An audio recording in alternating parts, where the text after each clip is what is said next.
आज के इस कार्यक्रम में कबीर साहब के संबंध में या कहना जी उनके जो उपदेश है गुरु के संबंध में, तो गुरु के संबंध में काफी कुछ सुन चुके हैं। मैं उसको विस्तार नहीं करूंगा। बहुत थोड़ी बातें जो आप लोगों के बीच कहना है वो ये है कि बहुत सारे पर्व होते हैं,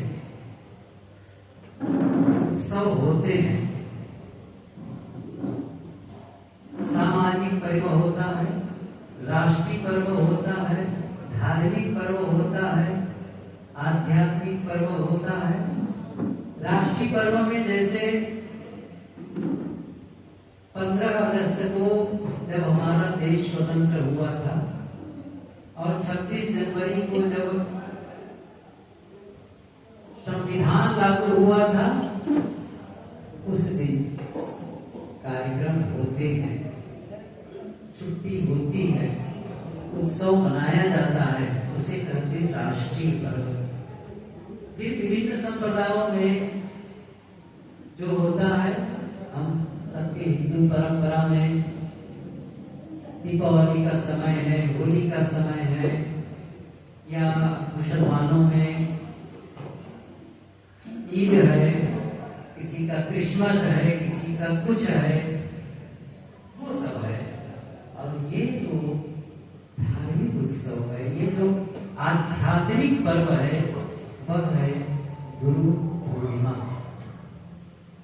जहां हम अध्यात्म की गहराई में उतरते हैं, स्वयं को जानने के लिए प्रयास करते हैं, उससे और इसको बताने वाले होते हैं गुरु। मैं कल दोपहर में यूं ही सोच रहा था कि गुरु क्या है आखिर में। तो मन में बात आई कि गुरु का मतलब है ज्ञान का प्रवाह, जहां से ज्ञान बहे।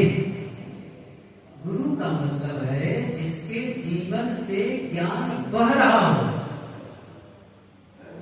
जैसे नदी का मतलब जहां पानी बह रहा हो, सूर्य का मतलब जहां से प्रकाश की किरण बह रही हो, जहां से ऊष्मा प्रवाहित है। ऐसे ही गुरु वह जहां से ज्ञान बह रहा। तो कौन सा ज्ञान? देखिए, एक ज्ञान होता है जो हमें रोजी रोटी कमाने की शिक्षा दे, और जो शिक्षा देते हैं उसे हम लोग कहते हैं शिक्षक, टीचर। वो विभिन्न विषयों का ज्ञान कराते हैं, भाषा का ज्ञान कराते हैं, और बहुत सारे विषयों के बारे में, विज्ञान के बारे में बताएंगे, और हमें जीवन जीने लायक जानकारी प्रदान करते हैं। और एक वह ज्ञान, जो ज्ञान हमें अपने जीवन निर्माण के लिए दे, जो हमें सत्य के अनुभव के लिए दे, जो हमें शांति के अनुभव के लिए दे, वह ज्ञान। और जिसके जीवन से ज्ञान बह रहा हो, वही तो गुरु है। और शिष्य कौन है? जो अज्ञान दशा में है।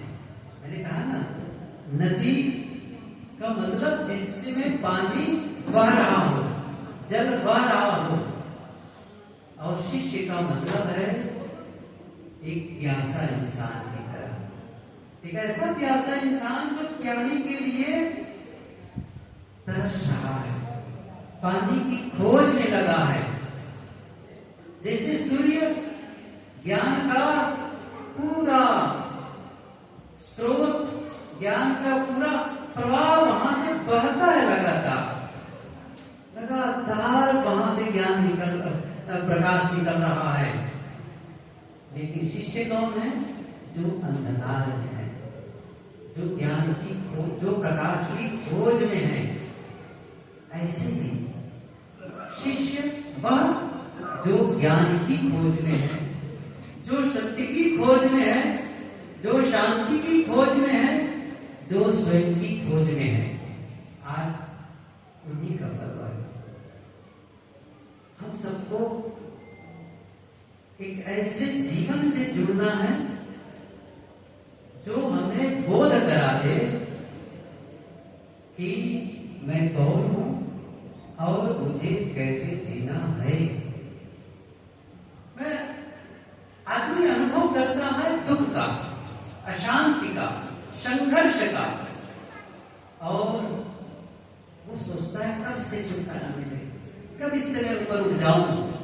जैसे पानी से मछली को बाहर कर दो तो मछली तड़पती है, कब मैं जल में जाऊं, कब मैं पानी में जाऊं।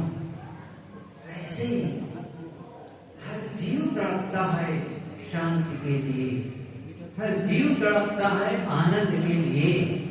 समझ नहीं पाता है कहां जाऊं, कैसे करूं।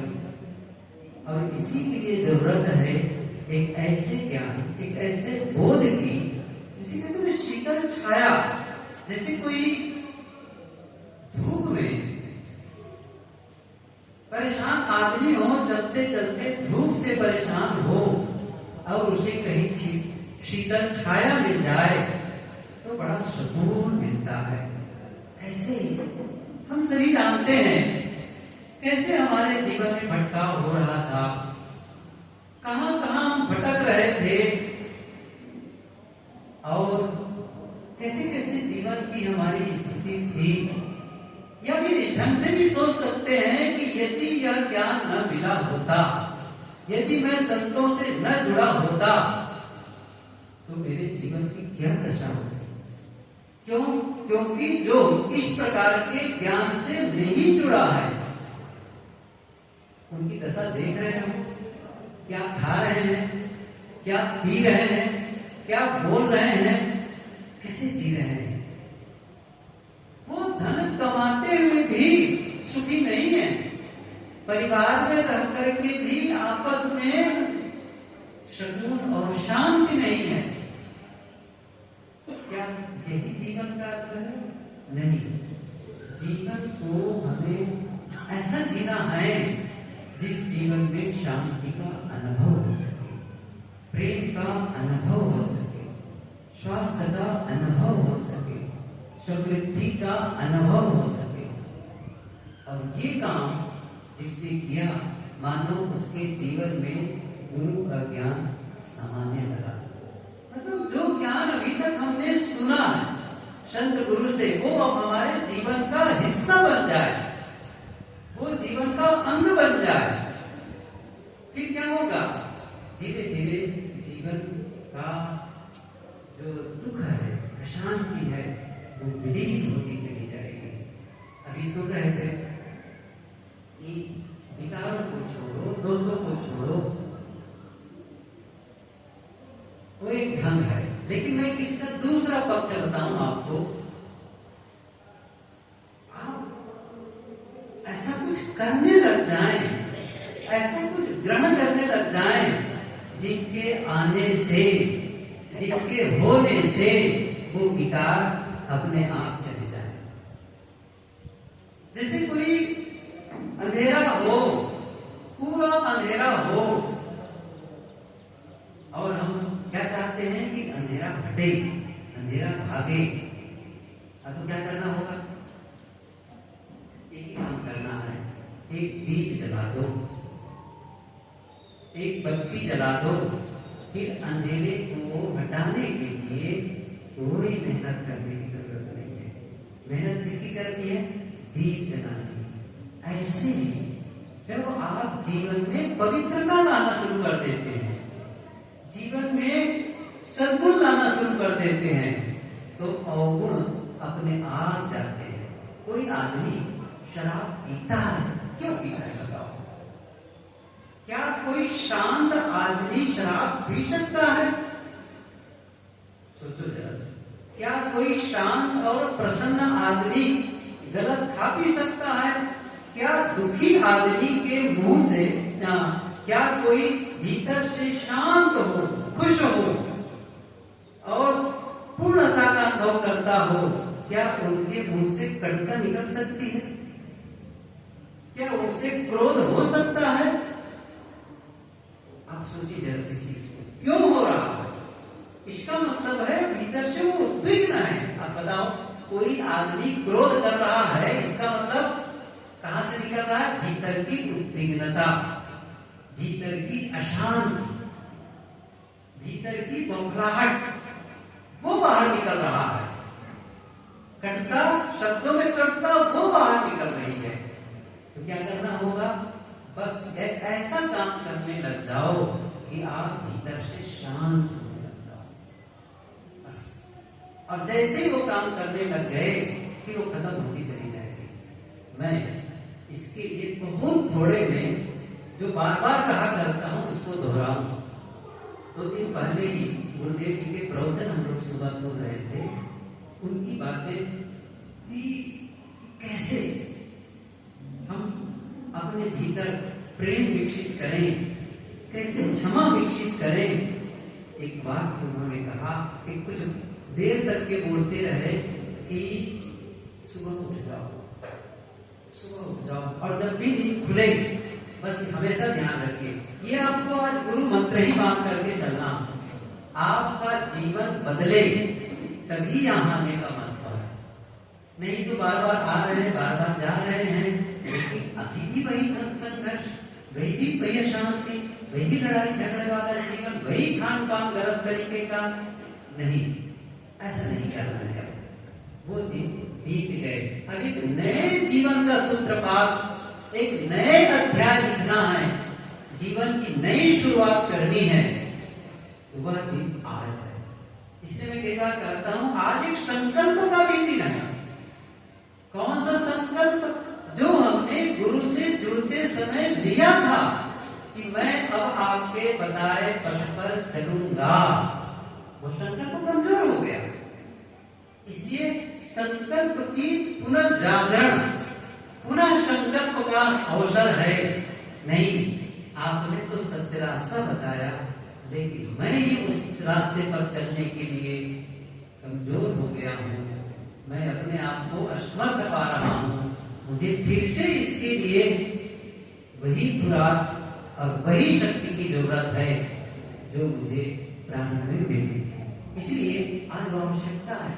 तो मैं केवल 2 बातें बताऊंगा जिससे हमारा जीवन बदले। वो कौन सी 2 बातें हैं जो मैं कहा करता हूं? एक, जब नींद खुले, और दूसरा, जब आप नींद में जाएं। बस ये 2 वक्त कुछ करना शुरू कर दो। आप 2 वक्त कुछ करना शुरू कर दो। जैसे नींद खुले, सबसे पहला काम, देखिए, असावधानी में रहते हैं तो कुछ भी सोचने लग जाते हैं, कुछ भी करने लग जाते हैं, दिमाग में बस कुछ भी बातें आने लग जाती हैं। अब सावधानी से जीना है, अब सावधानी से सोचना है, अब सावधानी से बोलना है। तो कम से कम सुबह जैसे नींद खुले, इस बात का ध्यान रखना है कि मेरा जो विचार है वो सही दिशा में जाए, वह उस दिशा में जाए जो मुझे आनंद का अनुभव कराए, जो मेरे जीवन को उत्थान की ओर ले जाए, उस दिशा में जाए। वो विचार सोचना है। तो मेरा एक निवेदन है कि जैसे नींद खुले तो जिन्हें आप अपना इष्ट मानते हैं, जिन्हें आप गुरु मानते हैं, जिन्हें, या इष्ट का मतलब ये हुआ कि जिनकी याद से या जिनके पास बैठने से आपको एक सुकून महसूस होता है, या फिर दूर भी है तो याद करते ही भीतर में भक्ति भाव का जागरण होने लग जाता है, विनम्रता आने लग जाती है, शालीनता आने लग जाती है, प्रेम आने लग जाता है। उसके प्रति सुबह उठते ही अभिवादन, क्या करना है? नींद खुलते ही अभिवादन। भले ही गुरु दूर हो, आप जहां हैं वहीं से अभिवादन कर सकते हैं और वो आपको मिल जाएगा, वो मिल जाएगा। संत कबीर की पंक्ति, जो गुरु बसे बनारसी शिष्य समुंदर तीर, बिसराए बिसरे नहीं जो गुण होए शरीर। तो दूर भी हो सकता हूं, लेकिन आपकी भावना आपको प्रभावित करेगी, वो आपको बल उठाएगा। बस एक नमन हो जाए, अभिवादन हो जाए गुरु के प्रति, वो है कि नहीं है ये महत्वपूर्ण नहीं है, झुकना महत्वपूर्ण है। शिष्य का मतलब है जो झुके, वह पात्र बने जहां ज्ञान समा जाए। तो गुरु ही तो ज्ञान का सागर है, वहां से निरंतर बह रहा है, लेकिन अपने पात्र को हम सही रखें। यदि पात्र को उल्टा कर देंगे या अपने नल के पास पानी चला करके पात्र को उल्टा कर देंगे तो पानी नहीं भरेगा। ज्ञान तो बह रहा है, लेकिन अब पात्र को सीधा रखना है, और वो तरीका क्या है? झुकना, वो है विनम्रता। वो प्रारंभ करते सुबह से ही, झुक गए। और फिर दूसरा काम क्या करना है? जो आप चाहते हैं, आप चाहते हैं कि मैं स्वस्थ महसूस करूं, वो आप कह दें अपने आप को। भीतर भीतर में बैठा है आपका। गुरुदेव जी प्राय कहा करते थे, एक होता है बाहर का गुरु और एक होता है भीतर गुरु। बाहर के गुरु का काम है जो भीतर में बैठा गुरु है उसको जगा दे। इसका मतलब ये हुआ, आप चाहे संत से मिलते हो, गुरु से मिलते हो, तो कब तक मिलते रहेंगे? भक्तों की बात छोड़ दें। आखिर हम लोग भी जब गुरुदेव जी के पास रहते थे तो क्या 24 घंटे उनके साथ रहते हैं? नहीं, साथ रहते हैं वो अपने कक्ष में, हम अपने कक्ष में। कभी दूर हो गए तो दूरी बनती ही है, लेकिन उनका ज्ञान यदि हमारे भीतर है तो काम। हर बार हम जब गलती करें तो गुरु आकर के लाठी लेकर के, देखो तुम्हें गलती कर रहे हो, इसको ठीक करो, तो नहीं कर सकते हैं। कि गुरु आपके पीछे पीछे लग करके जगाते रहे, ये नहीं हो सकता है। क्या है जागृत करने का? उन्होंने एक ऐसा ज्ञान दे दिया है जो भीतर के गुरु को जगा दिया है, वो जागृत कर दिया है।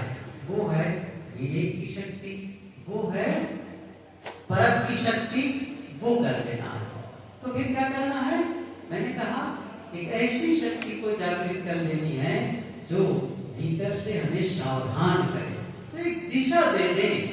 और गुरुदेव जी कह रहे थे उस दिन कि सुबह उठ करके सबके प्रति प्रेम। एक कल्पना करना है कि आप लेटे ही हैं या बैठे बैठे कल्पना करिए कि आपके भीतर से एक प्रेम की धारा बह रही है, जिसे प्रेम वहां से निकल करके चारों तरफ फैल रहा है।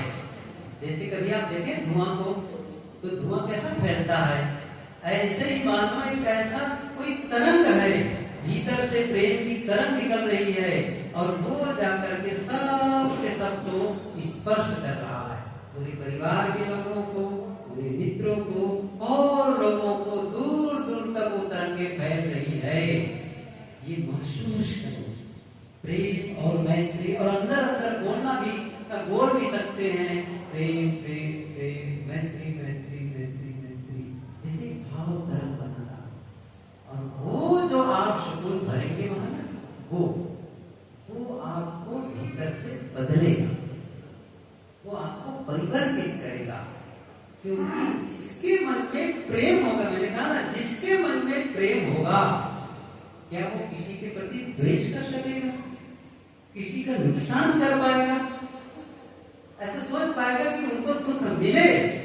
कभी नहीं सोच सकता। और वही तो भरना है। जब आप प्रेम से लबालब हो जाएंगे, जिसके मन में हर सबके प्रति मैत्री का भाव होगा और धन्यवाद का भाव जगे, सबके प्रति धन्यवाद धन्यवाद धन्यवाद। जिसने भी आपके साथ कुछ भी अच्छा किया है उनके प्रति धन्यवाद।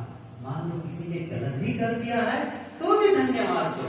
धन्यवाद इसलिए दे दो कि उन्होंने मुझे सावधान किया, उन्होंने मुझे जगाया, इसलिए धन्यवाद दो। और जैसे ही आपके भीतर से धन्यवाद का भाव जगेगा, सबके प्रति कृतज्ञता का भाव जगेगा, मन से शिकायत खत्म होता चला जाएगा। इसलिए ये अब बात आई है रात में जब आप सोने चलते हैं, क्या करना है? बस यही करना है। क्योंकि जब दिन में आप जागते हैं तो दिन की शुरुआत हो जाती है, रात में सोते हैं तो रात की शुरुआत हो जाती है। ये दोनों वक्तों को संभालना बहुत जरूरी है। ये दोनों वक्त को जिसने संभाला उसने अपने जीवन को संभाला। तो रात में सोते समय भी एक दो काम आप कर सकते हैं, मोबाइल को थोड़ा पहले बंद कर दें। इस आदत को हटा दें कि मोबाइल देखते देखते सोना है, इसको छोड़ दीजिए, पहले बंद कर दें, टीवी से पहले अलग हो जाएं। क्योंकि आप जो आप देखते हैं और सुनते हैं ना, वो भीतर जाता है, ध्यान दीजिए। और ये कितनी बार इस उदाहरण में दिया हूं, जो हम खाते हैं रात में, जब हम भोजन करते हैं ना, वो क्या होता है जानते हैं? पेट उसे पचाता है। ऐसे ही जो हम मोबाइल से देखकर, टीवी में देखकर, किसी से सुनकर, यदि हमने लड़ाई झगड़े वाला, अश्लील दृश्य, गलत दृश्य देखे हैं और वो चीज हम अंदर डालेंगे तो क्या होगा? वो अंदर जाएगा, अंदर जाएगा। जैसे पेट उसे पचाता है भोजन को, वैसे ही हमारा मन इन विचारों को भी डाइजेस्ट करता है, पचाता है रात में। उसका काम ही वही है, रात में काम करना। फिर क्या होता है? जो आप भोजन करते हैं उसका रस बनता है। अच्छा भोजन है तो अच्छा बनेगा, गलत भोजन है गलत रस बनेगा, नुकसान करेगा। ऐसे ही अच्छे विचारों को लेकर के आप सोए, रात में ध्यान करते हुए सोए, सुंदर अच्छी पुस्तक पढ़ते हुए सोए, सत्संग सुनते हुए सोए, वो अच्छे विचार का भी डाइजेस्ट होगा। और यदि आप, मैंने कहा ना, लड़ाई झगड़े का, अश्लील दृश्य, गाली मार पीट, ये सब देख करके सोए हुए हैं, तमाम आजकल जो देखते हैं दृश्य, नहीं, वो देखेंगे तो गलत रस बनेगा। उसको कहते हैं संस्कार, गलत संस्कार बन जाएंगे और वो नुकसान करेगा। एक बात, एक और बात बता दूं, जब आप बिस्तर पर जाते हैं तो थोड़ी देर बैठे, और बैठकर क्या करना है? थोड़ी देर बैठे, क्या करना है? उसमें है दिन भर जो कुछ आपने किया सुबह से शाम तक, थोड़ा उसको फिर से सर्च लाइट डालें, फिर से उसको ख्याल करें, आज मेरे जीवन में क्या क्या हुआ है, क्या क्या किया है, सही हुआ है कि यही गलत हो गई है, दूसरे ने मेरे साथ गलत किया, मेरे से ही गलती हो गई है। यदि ऐसा लगे, कल ही मैं पढ़ रहा था एक पुस्तक में, आपको कल के दिन को अच्छा बनाना है। एक काम करिए कि जब आप रात में जाएं तो आप बिस्तर पर एक काम करिए, फिर से देखिए उस चीज को, और जो कुछ अच्छा हुआ है दिन में उसके लिए धन्यवाद दीजिए, और जो आपके अनुसार नहीं हुआ है आंखें बंद करके उसे वैसा होते हुए देखिए जैसा आप चाहते हैं, जैसा आप चाहते हैं। तो फिर क्या होगा? वो बदलाव हो जाएगा। और जब आप रात में सोने चले तो क्या करके, आज मैं गहरी नींद में जा रहा हूं और कल का दिन मेरे लिए बेहतर होने वाला है, मैं एक ऊर्जा के साथ चलने वाला हूं और कल का दिन मेरा बेहतर होने वाला है। और इसके लिए क्या करना है? यदि किसी के द्वारा गलती हो गई, आप उसको बोलते नहीं बना, उसको कुछ लेते देते नहीं बना, उसने नुकसान कर दिया, उसने कटु बोल दिया, उसने अपमान कर दिया, तो क्या करना है उसके लिए? है बस रात में बैठ करके उनको क्षमा कर देना, मैं दिल से क्षमा करता हूँ।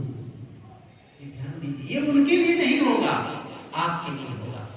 आप बोझ लेकर के अगले दिन की शुरुआत नहीं करेंगे, उस बोझ को आज उतार देंगे रात में ही, हिसाब आज ही पूरा कर दें।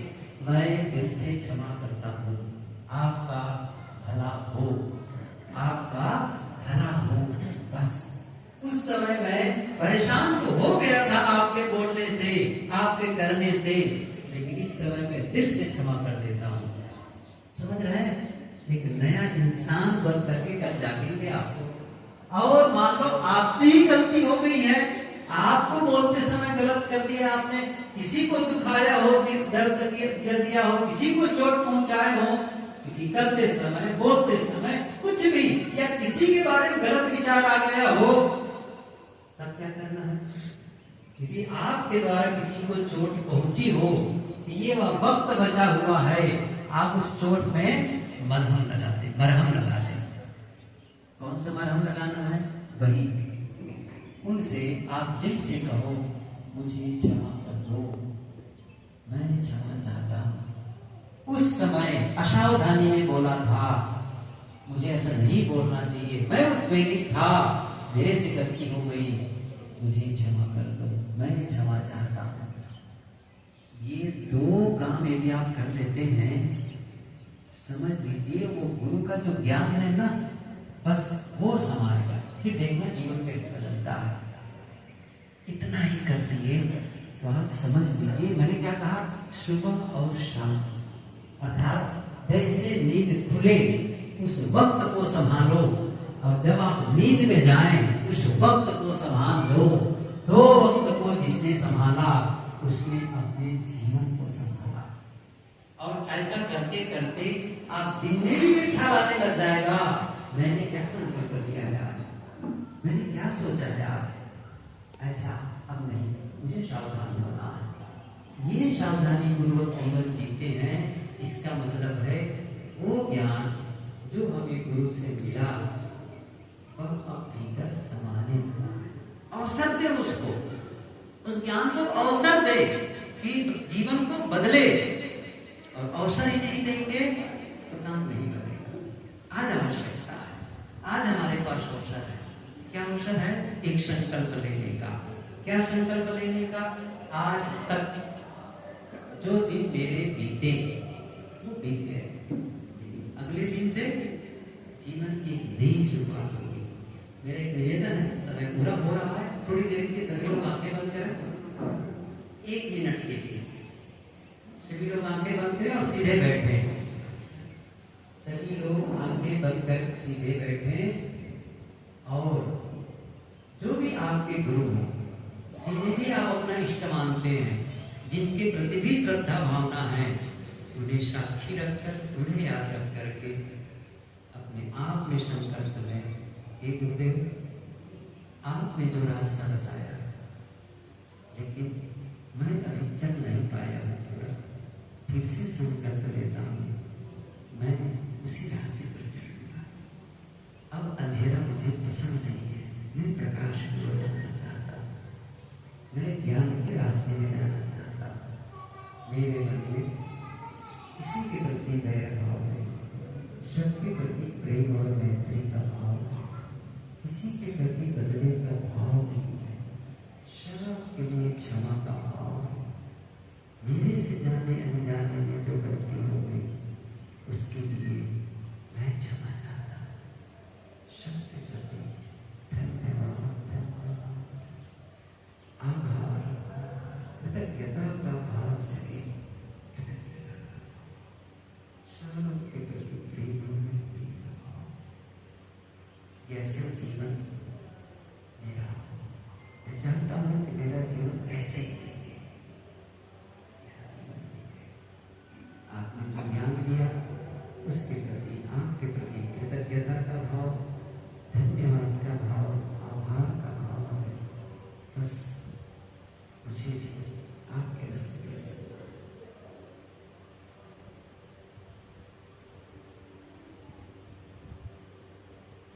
बोलिए